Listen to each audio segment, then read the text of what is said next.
Hello everyone. Me, 1 month later, again.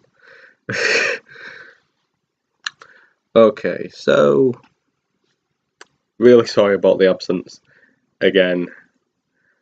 I gave you an update in the last one as to say what's going on, and yeah, life just happened. Also planning the videos and such in my spare time, not actually getting around to filming them. But this one, fresh off my head, not rehearsed, not scripted, nothing, just bringing it straight to you. So technically, this is the first review of the year, which is really bad. Nearly end of March. It's like the 23rd of March. Wow. Anyway, so technically, this is the first Disney review I'm doing, and yeah, Beauty and the Beast, the 2017 film. So before I do anything, I'll talk about my thoughts on the first film. The 1991 animated film. Without giving away too much, and because I'm going to be doing a Disney review of that one anyway.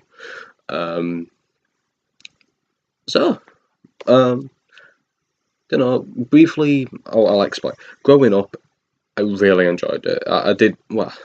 Really enjoyed it. I enjoyed it. I liked it. It was fine. I enjoyed it when it was on. Those are the films that I preferred.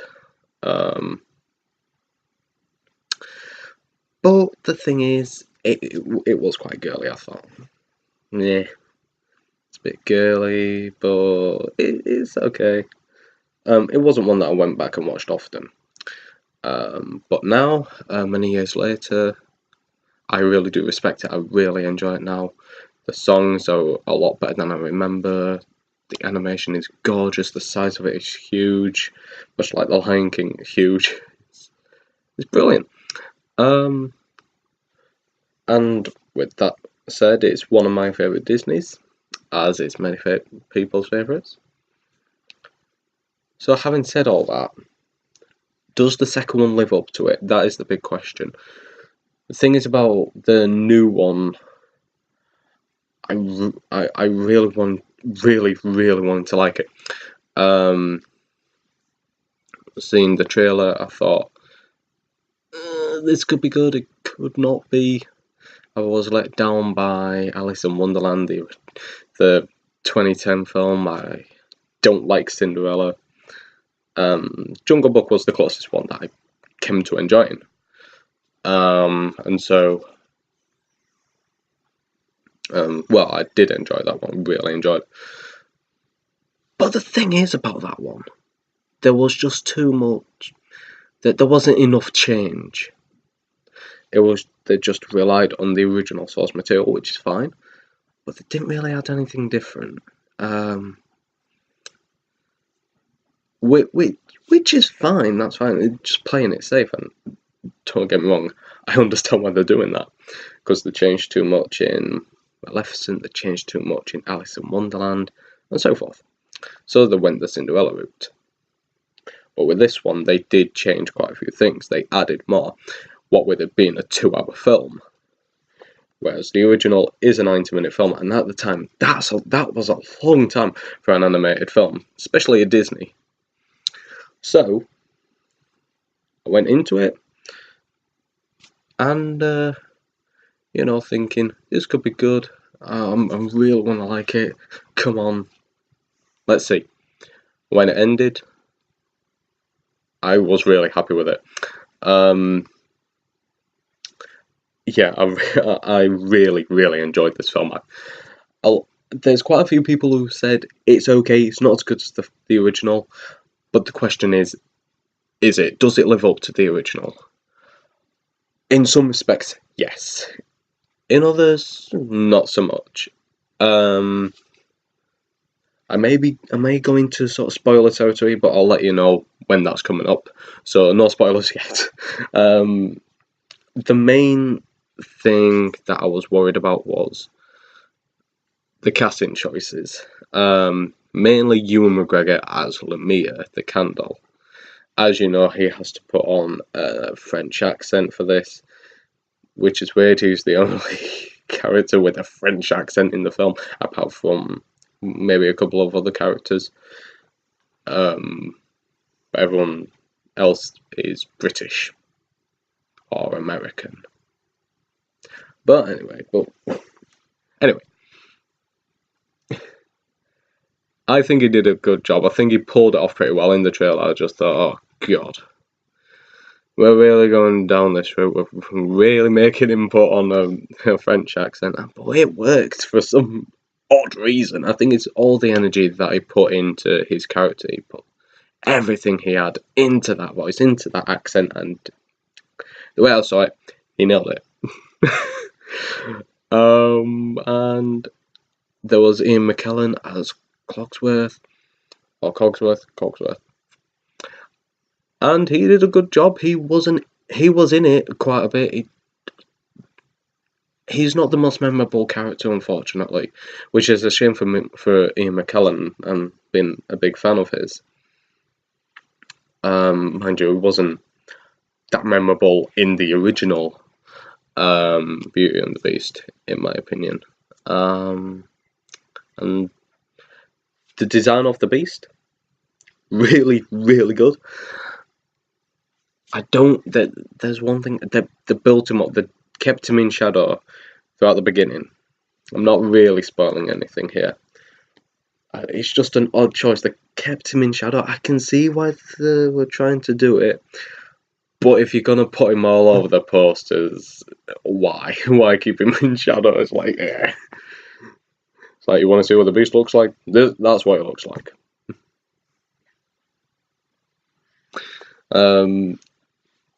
But yeah, there was also Emma Thompson as Mrs. Potts, and she was just basically doing her impression of Angela Lansbury, or putting on a Cockney accent. Why Cockney? Because Angela Lansbury. That's why. It's a French film, it's a French story. Cockney, obviously. She didn't do it badly. But anyway, so what's actually good about this film? The castle looks amazing. The sets are amazing. Emma Watson's portrayal of Belle was really good. I think I'm gonna start going into spoiler territory now. So, if you don't know the original story, basically watch the original first and then watch this one. So yeah, spoilers now. So the thing is with Emma Watson, you can sort of tell when she's holding the notes. A lot of it is auto-tuned. There's a lot of auto-tuning in this film, not just from Emma Watson, but from Emma Thompson as well, and a few other people.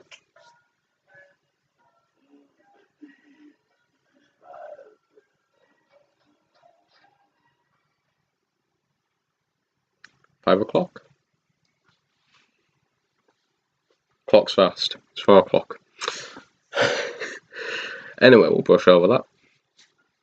So, auto-tuning, got nothing against it. They, for the most part, to their credit, they can hold a note, but they clearly needed the auto-tune as well for the tunes to hold a long time. If you've seen the original, if you know the original songs, then you can probably guess which songs that they will be. The character of the Beast, there is a lot more. There is a lot more Beast. There's like right at the beginning, because the original's told through stained glass windows and paintings and so on. But this one just shows you what happens. Shows you the old hag. It shows you everything, and it's done pretty well actually. I thought that they did a great job. It was a good choice to make, good change. And yeah, I can't complain at that. That's one thing that they did I thought was probably better than the original. And then they did the opening song Bell was done brilliantly. That was done practically the same as the original.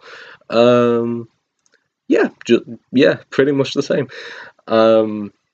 What other songs were there? There was an added song for the Beast, and that was really good. I'm so sorry, I'm not prepared for this review because I don't know what the song's called.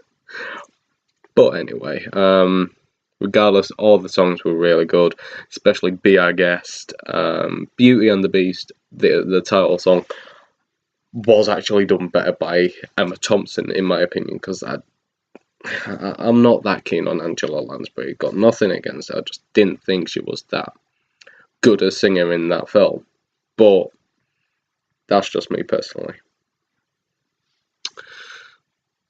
And the character of Gaston was done really well. Not as good as the original. I thought it was better in the original film. He was a lot more funny, but he was also a bit of a threat, as well as a coward, which is not something that can be easy to pull off. But he was more of a threat in this film. He wasn't as funny. I didn't think it was that funny. Most of that went to Lafau. Most of the comedy went to him, which was done really well as well. I thought he was actually better in the new one because he actually got more. He actually had a character, basically, and not just the quirky comic relief. No, he was a genuine character, and Josh Gad did it perfectly. He was really, really good in it. And then there was also the look of the design of the characters. I mean, the design of the Beast was a pretty good adaptation. I mean, the original, because it's animated, it works to its advantage. And yeah, this is animated, but they have to make it look real. And to make that live action would not have been an easy task without, making him look too scary. No, they did it brilliantly. They made him look scary, but not too scary. Not too scary for kids or anything. Kids can watch this, no problem. Maybe a few jump scares here and there, much like the Jungle Book, but probably not as bad. I mean, you don't get tigers jumping out left, right, and centre. No, they do a really good job with it. The look of Lumiere and Clogsworth and Mrs. Potts and everyone. When I first saw them, I thought, really, we're doing this? Really? I don't know how well this is gonna work, but it worked. I was really surprised at how well they pulled these characters off. The look of them, and this really should be viewed in 3D. I went for the 2D showing. I might just go see it again just to see it in 3D. If you're a big fan of 3D, go see it. Go see it in 3D because it will look really, really, really good. But yeah, overall, I was expecting to come out of this film thinking that was alright. I probably won't buy it. I won't be bothered if I don't see it again. But no, this is a film I will be buying. Admittedly, it's not all as good. If I had to choose between the original and remake, I would choose the original. Mainly because of its short runtime and it's also animated, but I think it's just done a little bit better. That isn't to say that the new one is bad. Far from it. They did a brilliant job. I thought was great. With it being a 2-hour film, they used that time wisely. Some scenes, again, could have been focused on a little better, but overall, it was great. So if you haven't had a chance to watch it yet, I mean, fair enough if you haven't, it's just come out. Go see it. Just go see it now. And if you're not that bothered about watching it, if you're thinking, I might watch it, but I might not, wait for it to come online, wait for it, download it, or legally, please, and I'll give it a rent. But it's definitely worth a watch. If you're not sure, take my word for it, give it a watch. You might be surprised, because I certainly was. And that just about comes to the end of this really messy review, which was here, there, and everywhere. Hence why I need to plan these. But yeah. So my next video should be a review, or, well, no, it will actually be an overview of my Disney classics. Well, of my Disney DVDs, every single Disney DVD. I've got more on the way, so once they come, I will show you all of them. I will do an overview, and I will take my time with it, and, you know, probably briefly go through them all, but some may get more attention than others.